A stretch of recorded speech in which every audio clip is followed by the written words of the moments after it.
Welcome to iClass IAS academy. So Indian polity கிளாஸில் நம்ம என்ன டிஸ்கஸ் பண்ணிட்டு வரோம் அப்படின்னா பார்லிமெண்ட்டை பற்றி ஒரு கிளாஸ்லையும் வந்து டிஸ்கஸ் பண்ணிட்டு வரோம். ஸோ அந்த வகையில் இந்த கிளாஸில் வந்து லாஸ்ட் கிளாஸில் விட்ட கண்டினியூஷன் மாதிரி தான் கிளாஸஸ் போயிட்டு இருக்கு. ஸோ லாஸ்ட் கிளாஸில் பார்த்தீங்க அப்படின்னா நம்ம வந்து இந்த leader of head of the house பார்த்தோம் இல்லைங்களா? ஹெட் ஆஃப் த ஹவுஸ் பார்த்தோம். அப்படி ஹெட் ஆஃப் த ஹவுஸ் பார்க்கும்போதே நான் ஒன்று என்ன முக்கியமாக சொல்லியிருந்தேன்னா, ஹெட்டுக்கும் லீடருக்கும் ஒரு வித்தியாசம் இருக்குது சரிங்களா? ஹெட்டுக்கும் லீடருக்கும் நம்ம இந்த ஹவுஸ்ல மட்டும் பொதுவாக லீடர் ஆஃப் த ஹவுஸ்ன்னு சொல்லிட்டு யாரை சொல்லுவாங்க அப்படின்னா வந்து ஹெட் ஆஃப் த ஹவுஸின் மீன் பண்ணி லீடர் ஆஃப் த ஹவுஸ் ஸ்பீக்கர்னு சொல்லுவாங்க. ஆக்சுவலாக லீடர் ஆஃப் த ஹவுஸ் அப்படிங்கிறது வேற ஒரு டேர்ம். ஏன் அப்படின்னா நம்ம லோக்சபா ஆகட்டும் ராஜ்யசபா ஆகட்டும் ரெண்டுக்கும் லீடர்னு யாரை சொல்லுவோம் சரிங்களா? லீடர்னு யாரை சொல்லுவோம் அப்படின்னா வந்து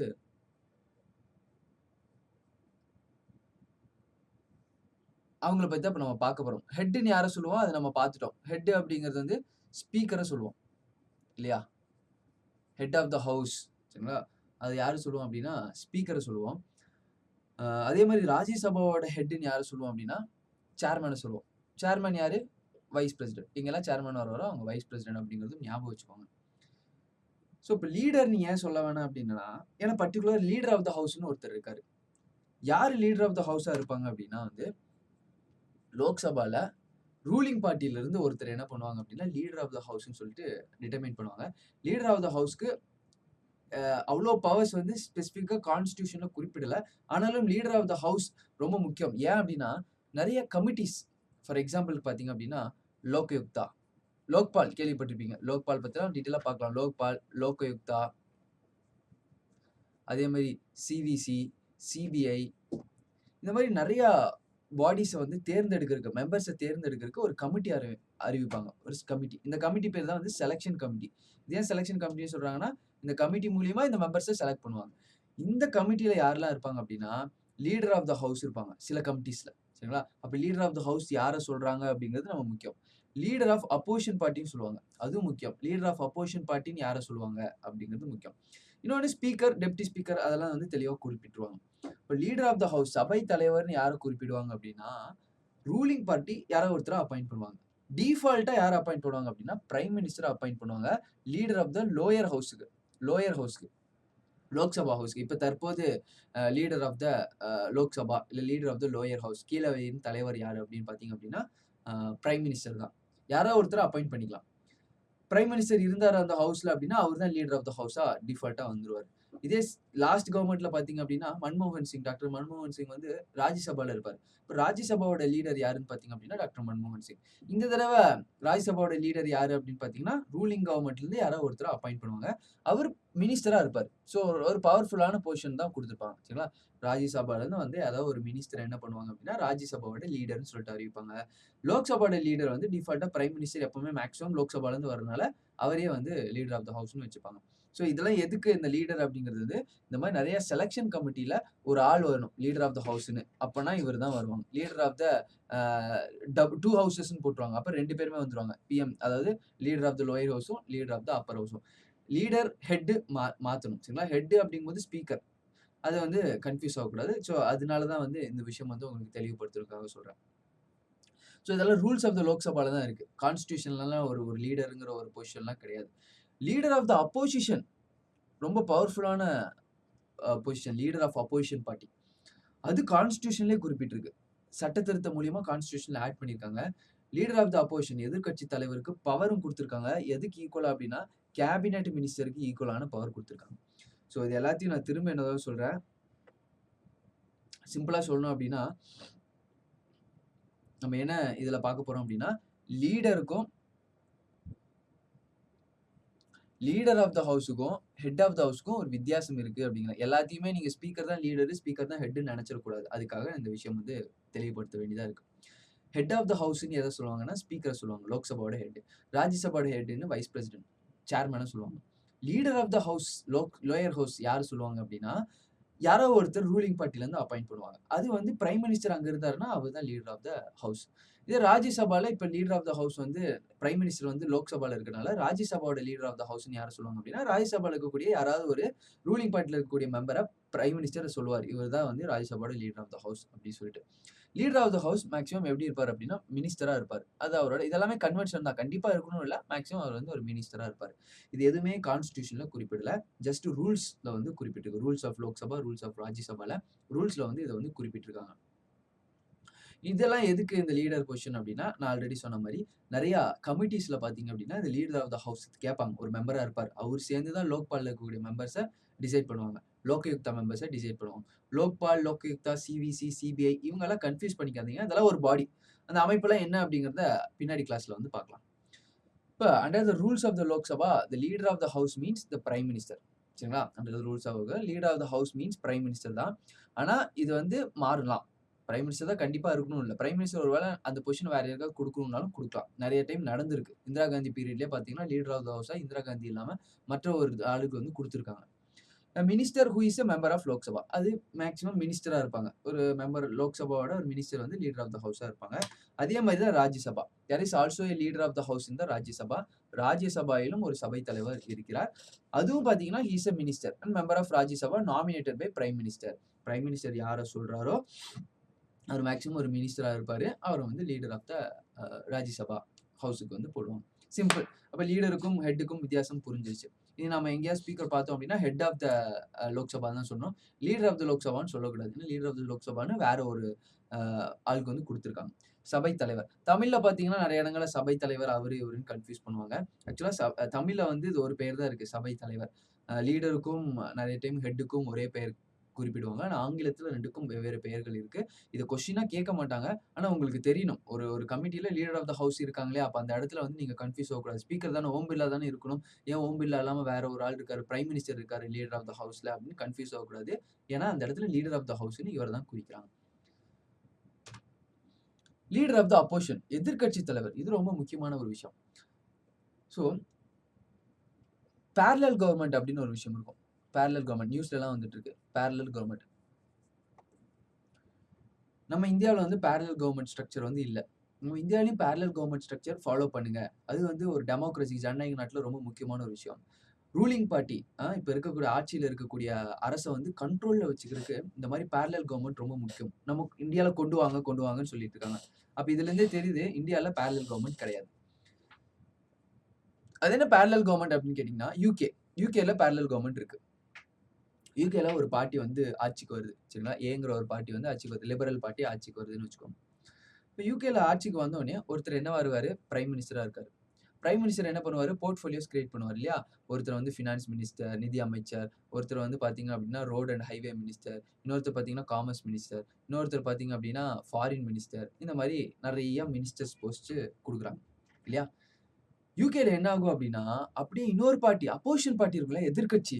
எதிர்க்கட்சி தலைவர் தான் வந்து பேரலல் பிஎம். சரிங்களா? பேரலல் பிஎம் அப்படிங்கிறது எதிர்க்கட்சி தலைவர் தான். அப்போசிஷன் பார்ட்டி இருக்காங்க பார்த்தீங்கன்னா, அப்போசிஷன் பார்ட்டியோட லீடர் தான் வந்து பேரலல் பேரலல் கவர்ன்மெண்ட் வந்து ஃபார்ம் பண்ணுவாங்க. அதே மாரி அவங்களுக்கு எப்படி ஒரு பிஎம் இருக்கோ, அதே மாரி இங்கேயும் ஒரு பிஎம் இருப்பாங்க. அங்க ஒரு ஃபினான்ஸ் மினிஸ்டர் இருக்காங்களா, அதே மாரி அப்போசிஷன் பார்ட்டி இவர் தான் வந்து பேரலல் ஃபினான்ஸ் மினிஸ்டர் அப்படின்னு சொல்லிட்டு ஒரு ஆள அப்பாயிண்ட் பண்ணுவாங்க. இவங்களுக்கு வந்து ஃபினான்ஸ் மினிஸ்டரோட வேலையெல்லாம் இல்ல. ஆனா ஃபினான்ஸ் மினிஸ்டர் என்னெல்லாம் பண்றாரோ, இத அவர் ஸ்க்ரூட்டனைஸ் பண்ணணும். இல்லையா? எப்படி ஒரு ரூலிங் கவர்ன்மென்ட்க்கு எப்படி ஒரு ஸ்ட்ரக்சர் இருக்கோ, அதே மாரி ஒரு ஆப்போசிஷன் கவர்ன்மென்ட் ஒரு ஸ்ட்ரக்சர் வச்சிருப்பாங்க. ஆனா இவங்களுக்கு பவர் கிடையாது. இவங்களுக்கு தான் பவர். இருந்தாலும் யுகேல எதுக்கு வச்சிருக்காங்கன்னா, இவங்கள அக்கவுண்டபிளா வச்சுக்கணும் அப்படிங்கிறதுக்காக. சோ அந்த மாரி ஸ்ட்ரக்சர் நம்மளுக்கு வந்தா நல்லது தானே. இப்ப பிரைம் மினிஸ்டர் மோடி வந்து பிரைம் மினிஸ்டரா இருக்காரு. அவருக்கு லீடர் ஆஃப் அப்போசிஷன்ல இருக்கக்கூடிய யாராவது ஒருத்தர் ஃபார் எக்ஸாம்பிளுக்கு மிஸ்டர் ராகுல் காந்திய வந்து பேரலல் கவர்ன்மென்ட்டோட பிரைம் மினிஸ்டரா வச்சுக்கலாம். அதே மாரி ஃபைனான்ஸ் மினிஸ்டரா ஸ்ரீமதி நிர்மலா சீதாராமன் இருக்கும்போது, அதே மாரி ஒரு பேரலலா ஒரு ஆள் யாரோ ஒருத்தவங்கள வச்சு இவங்க வந்து பேரலல் ஃபினான்ஸ் மினிஸ்டர் அப்படின்னு சொல்லலாம். இப்ப இவங்கள வந்து இவங்க செக் பண்ற மாரி. மிஸ்டர் சிதம்பரத்த வந்து பேரலல் ஃபினான்ஸ் மினிஸ்டர் அப்படின்னு சொல்லிட்டு போடலாம். ஸோ இந்த மாரி தான் வந்து கேட்டுட்டு இருக்காங்க. இதுதான் parallel government structure. So leader of opposition அப்படிங்கிறது ரொம்ப ரொம்ப முக்கியம். ஒரு ஒரு ஜனநாயக நாட்டுல வந்து அப்போசிஷன் பார்ட்டி ரொம்ப முக்கியம். அவங்க தான் ஒரு டைம் கவர்ன்மெண்ட்ட கேள்வி கேட்பாங்க. அவங்களுக்கு அக்கவுண்டபிளா இருக்கணும் இல்லையா? அதுக்காக லீடர் ஆஃப் அப்போசிஷன் ரொம்ப முக்கியம். அவங்க நல்ல விஷயம் ஏதாவது இருந்துச்சுனாலும் அப்ரிஷியேட் பண்ணுவாங்க. கெட்ட விஷயங்கள் ஏதாச்சும் இருந்துச்சுன்னா கிரிட்டிசைஸ் பண்ணுவாங்க காலங்காலமா. ஸோ அதனால லீடர் ஆஃப் அப்போசிஷன் ரொம்ப முக்கியம். கான்ஸ்டிடியூஷன் கொண்டு வரும்போது இந்த மாரி எதிர்க்கட்சி தலைவர் அப்படிங்கிற ஒரு போஸ்ட் எல்லாம் வேண்டாம். கொண்டு வரல. அதுக்கப்புறம் சட்ட திருத்தம் மூலியமா வந்து லீடர் ஆஃப் அப்போசிஷன் அப்படிங்கிற ஒரு ஒரு போஸ்ட் வந்து கொண்டு வந்தாங்க. இவருக்கு வந்து கேபினெட் மினிஸ்டர் அளவுக்கு பார்த்தீங்க அப்படின்னா பவர் இருக்கு. கேபினெட் மினிஸ்டருக்கு ஈக்குவலன்ட்டான ஒரு போஸ்ட் வந்து லீடர் ஆஃப் அப்போசிஷனுக்கு குடுத்தாங்க. இப்போ இத என்ன சொல்லுவாங்க அப்டின்னா, இதே மாரி நம்மளுக்கு இங்க எப்படி ஒரு கேபினெட் இருக்கும். அதே மாரி ஒரு கேபினெட் நம்மளுக்கும் ஃபார்ம் பண்ணும். யுகேல ஃபார்ம் பண்ணியிருப்பாங்க. அங்க எப்படி ஒரு கேபினெட்ல ஃபினான்ஸ் மினிஸ்டர் இருக்காரோ, அதே மாரி எதிர்க்கட்சிக்கும் ஒரு கேபினெட் இருக்கும். இது இன்னொன்னு என்ன சொல்லுவாங்கன்னா, பேரலல் கவர்ன்மென்ட்ன்னு சொல்லுவாங்க. ஷேடோ கேபினெட்ன்னு சொல்லுவாங்க. Shadow cabinet. சரிங்களா? அங்க ஷேடோ கேபினெட் அப்டின்னா, எப்படி ஒருத்தவங்களுக்கு நிழல் இருக்கோ, அதே மாரி மெயினா இருக்கக்கூடிய கேபினெட்க்கு ஒரு ஷேடோ கேபினெட் மாரியும் ஒரு ஸ்ட்ரக்சர் வந்து வச்சிருப்பாங்க. இது நம்ம இந்தியாலயும் வரணும்னு சொல்லிட்டு இருக்காங்க. இந்தியால இப்போதைக்கு இல்ல. மேபி அ வருங்காலத்துல வந்து வரக்கு வாய்ப்பு இருக்கு. ஸோ அப்ப லீடர் ஆஃப் அப்போசிஷன் அப்படிங்கிறது கான்ஸ்டிடியூஷன் வரும்போது இல்ல. பின்னாடி சட்ட திருத்தம் மூலியமா கொண்டு வரப்பட்டது அப்படிங்கிற ஒரு முக்கியமான பொசிஷனும், leader of the leader of opposition அப்படிங்கிறது வந்து எதிர்க்கட்சி தலைவர் வந்து எதிர்க்கட்சி 2ண்ட் கட்சி இருக்கும் இல்லையா? ஜெயிச்ச கட்சி ஒண்ணு, 2ண்டா இருக்க கட்சி அதான் எதிர்க்கட்சி. ஃபர்ஸ்ட் எப்படி இருந்துச்சு அப்படின்னா, ஜெயிச்ச கட்சி ஒண்ணு, 2ண்டா இருக்க அப்போசிஷன் பார்ட்டியா அது வந்து அட்லீஸ்ட் அப்போசிஷன் பார்ட்டியா எலிஜிபிள் ஆகணும்னா 1/10 சீட்டாவது ஜெயிக்கணும். 500ல 50 சீட்டாவது ஜெயிச்சிருக்கணும். ஆனா இப்ப ரீசென்ட்டா இருக்க காங்கிரஸ் கவர்ன்மென்ட் பார்த்தீங்க அப்படின்னா 1/10 சீட் கூட ஜெயிக்கல. இப்போ 1/10 கூட ஜெயிக்காதனால அப்போசிஷன் பார்ட்டி அப்படிங்கிற ஒண்ண நாங்க ஏத்துக்க மாட்டோம். அப்போசிஷன் பார்ட்டி இல்லன்னு சொல்லிர்றாங்க. அப்போசிஷன் பார்ட்டி இருந்தா தான் அப்போசிஷன் பார்ட்டில இருந்து ஒருத்தர டெப்யூட்டி ஸ்பீக்கரா போட முடியும் இல்லையா? நம்ம பார்த்தோம் இல்லையா? டெப்யூட்டி ஸ்பீக்கர் அப்போசிஷன் பார்ட்டில இருந்து வருவாங்க. அப்போசிஷன் பார்ட்டியே இல்லாத போது எப்படி டெப்யூட்டி ஸ்பீக்கர் அப்பாயிண்ட் பண்றதுன்னா, இவ்வளோ நேரம் டெப்யூட்டி ஸ்பீக்கர் அப்பாயிண்ட் பண்ணாம வச்சிருக்காங்க. அப்போ கவர்ன்மெண்ட் வந்து சுப்ரீம் கோர்ட் தரப்புல ஒரு தெளிவு குடுத்திருந்தாங்க. 1/10 வாங்கணும்னு அவசியம் கிடையாது. 2ண்ட் ஹையஸ்ட் நம்பர் ஆஃப் வோட்ஸ் வாங்குனவங்க அப்போசிஷன் பார்ட்டி அப்படின்னு சொல்லிட்டாங்க. அப்ப 2ண்ட் ஹையஸ்ட் வோட் வாங்குனது காங்கிரஸ் தான். காங்கிரஸ் தான் இப்போதைக்கு இருக்கிற லீடர் ஆஃப் அப்போசிஷன். இந்த அப்போசிஷன் பார்ட்டிக்கு வந்து கேபினெட் மினிஸ்டரோட பவர் குடுத்திருக்காங்க அப்படிங்கிற ஒரு விஷயமும் முக்கியம். நாடாளுமன்றத்தில் ஒவ்வொரு சபையிலும் எதிர்க்கட்சி தலைவர் இருக்கிறார். ஒவ்வொரு சபையிலும் லீடர் ஆஃப் அப்போசிஷன் வந்து அப்போசிஷன் கவர்ன்மென்ட்ல இருந்து லோக்சபாலயும் ஒரு லீடர் ஆஃப் அப்போசிஷன் இருப்பாரு. ராஜ்யசபாலயும் ஒரு லீடர் ஆஃப் அப்போசிஷன் இருப்பாங்க. 2 பேத்துக்குமே பார்த்தீங்க அப்படின்னா, கேபினெட் மினிஸ்டருக்கு உண்டான பவர்ஸ் வந்து குடுத்திருப்பாங்க. The leader of largest opposition party having not less than 1/10 seats. இதான் இவ்வளோ நாள் இருந்துச்சு. அட்லீஸ்ட் 1/10 சீட்டாவது இருக்கணும். காங்கிரஸ்க்கு இல்ல. அதனால மாத்திக்கிட்டாங்க. 1/10 சீட் இல்லனாலும் பரவால்ல. 2ண்ட் லார்ஜஸ்ட் பார்ட்டிக்கு வந்து நம்ம இது குடுத்துருவோம். So leader of the largest opposition party having not less than 1/10 seats of total strength of the house is recognised as leader of opposition house. இப்படிதான் இருந்துச்சு. இப்ப மாற்றப்பட்டுருச்சு. லோக்சபா மொத்த எண்ணிக்கையில் 10% இடங்களை பெற்ற கட்சியே எதிர்க்கட்சியாக இருக்க முடியும். His main function are to provide a constructive criticism and policy. சரிங்களா? சும்மா வாய்க்கு வந்தபடி பார்த்தீங்க அப்படின்னா கிரிட்டிசைஸ் பண்ணக்கூடாது. கன்ஸ்ட்ரக்டிவ் கிரிட்டிசிசமா இருக்கணும். நம்ம பண்ற கிரிட்டிசிசம் பயனுடையதா இருக்கணும் அப்படிங்கிறதும் குறிப்பிட்டிருக்காங்க. ஸோ இதான் வந்து லீடர் ஆஃப் அப்போசிஷன் எதிர்க்கட்சி தலைவர். ஸோ இதுல இருக்கக்கூடிய பார்லிமெண்ட்ல இருக்கக்கூடிய ஒரு டெர்மா நம்ம பார்த்துட்டு போனாலே பார்லிமெண்ட் ஃபுல்லா புரிஞ்சிடும். பார்லிமெண்ட் புரிஞ்சுது அப்படின்னா பாலிட்டியே புரிஞ்ச மாதிரி தான். அதுக்கப்புறம் வர விஷயங்கள் எல்லாமே ஈஸியா புரியும். இப்ப லோக்சபா நம்ம லோக்யுக்தா பத்தி பார்ப்போம். லோக்பால்னா என்னன்னு பார்த்துட்டா போதும். லோக்பால் அப்பாயிண்ட் பண்றதுக்கு ஒரு கமிட்டி போடுவாங்க. அந்த கமிட்டில ஸ்பீக்கர் இருப்பாரு, லீடர் ஆஃப் ஹவுஸ் இருப்பாங்க, லீடர் ஆஃப் அப்போசிஷன் இருப்பாங்க அப்படின்னு ஜஸ்ட் படிச்சா போதும். அந்த இடத்துல நான் இவங்கலாம் யாருன்னு எக்ஸ்பிளைன் பண்ண வேணாம். அதுக்காக தான் இப்ப பார்க்கும்போதே அந்த இடத்துலயும் ரிலேட் பண்ணிக்கலாம் அப்படிங்கிறதும் நான் சொல்றேன். அடுத்தது பார்லிமெண்ட்ல அடுத்தடுத்த டாபிக் போவோம். பாராளுமன்ற கூட்டத்தொடர் செஷன்ஸ். வருஷத்துல எவ்வளோ பார்லிமெண்டரி செஷன் நடக்கும் அப்படின்னு பார்த்தீங்கன்னா, பார்லிமெண்ட்ல நம்ம வந்து ஓட்டு போடுறோம். 545 எம்பி வந்து லோக்சபால இருக்காங்க. அதே மாரி ராஜ்யசபாலயும் இருக்காங்க. கூட்டத்தொடர் நடக்கணும். தொடர் நடக்கணும் இல்லையா? அப்பதான் எம்பிஸ்லாம் வந்து உட்கார முடியும். பில்ஸ பத்தி விவாதிக்க முடியும். அதுக்கப்புறம் அத பாஸ் பண்ண முடியும். அப்ப அதுக்கு வந்து என்ன பண்ணணும் அப்படின்னா வந்து செஷன்ஸ் ஆஃப் பார்லிமெண்ட் நடத்தணும்.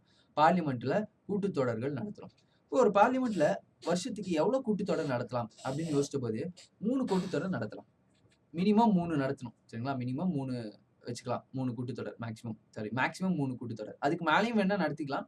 நம்ம கன்வென்ஷனா பாரம்பரியமா எவ்வளோ நடந்திருக்குன்னா 3 கூட்டத்தொடர் வந்து நடந்துட்டு இருக்கு. இதெல்லாம் எங்க குறிப்பிட்டிருக்காங்கன்னா, ரூல்ஸ்ல தான் குறிப்பிட்டிருக்காங்க. கான்ஸ்டிடியூஷன்ல 3 கூட்டத்தொடர் நடத்துங்க. இந்த கேப்ல நடத்துங்க அப்படிலாம் சொல்லல. ஆனா கான்ஸ்டிடியூஷன்ல ஒரு விஷயம் சொல்லிட்டாங்க.